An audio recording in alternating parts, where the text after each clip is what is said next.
କାଲି ଗୋଟେ ଆଜ୍ଞା ପ୍ରୋଗ୍ରାମ ହଉଥିଲା ନିଆଳି ମହୋତ୍ସବ, ମୁଁ ସେଠିକି ଯାଇଥିଲି, ମତେ ଡାକିଥିଲେ କମେଡି କରିବା ପାଇଁ।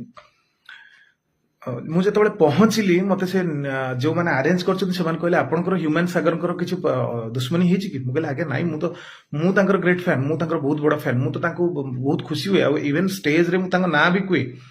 ନା ସିଏ କହିଛନ୍ତି କୁଆଡେ ଯେ ଆପଣ କମେଡି ଆସିଲେ ଆମେ ଆସିବୁନୁ, ଆମେ ଆସିଲେ ଆପଣ ଆସିବେ, ମାନେ ହ୍ୟୁମାନ ସାଗର ଯଦି ଗାଇବାକୁ ଯିବେ ଗୁଲୁଆକୁ ଏଣ୍ଟ୍ରି ନାହିଁ, ଗୁଲୁଆ ଯଦି ଯିବ ହ୍ୟୁମାନ ସାଗର, ମାନେ ଆଗକୁ ତ ଦିଟା ଜିନିଷ ଯଦି ମିଶିଯିବ, ଦିଟା ଆର୍ଟିଷ୍ଟ ଯଦି ମିଶିଯିବେ ତାହେଲେ ଭଲ ହୁଅନ୍ତା। ସେ ଏତେ ଇନସିକ୍ୟୁର କଣ ପାଇଁ ମୁଁ ଜାଣିନି, ତାଙ୍କ ସାଙ୍ଗରେ ମୋର ପର୍ସନାଲି କେବେ ଦୁଶ୍ମନୀ ନାହିଁ, କି ତାଙ୍କୁ ମୁଁ କେବେ ଖରାପ ବ୍ୟବହାର କି କୌଣସି ଇଏ କରିନି। ୟା ପୂର୍ବରୁ ବୁଦ୍ଧକୋଲ ମହୋତ୍ସବରେ ଦେଖାଇଥିଲା, ମୁଁ ତାଙ୍କୁ ସମ୍ମାନ କରିଥିଲି ବଡ ଭାଇ ହିସାବରେ, ଆଉ ତାଙ୍କ ସାଙ୍ଗେ ଡିସ୍କସ୍ କରିଥିଲି ତାଙ୍କର ଯୋଉ ପ୍ରୋବ୍ଲେମ ଚାଲିଛି, ସି ଯାହା ବି ହଉ ତାଙ୍କ ପର୍ସନାଲ ମ୍ୟାଟର, ମୋର କିଛି ସେଥିରେ ନାହିଁ।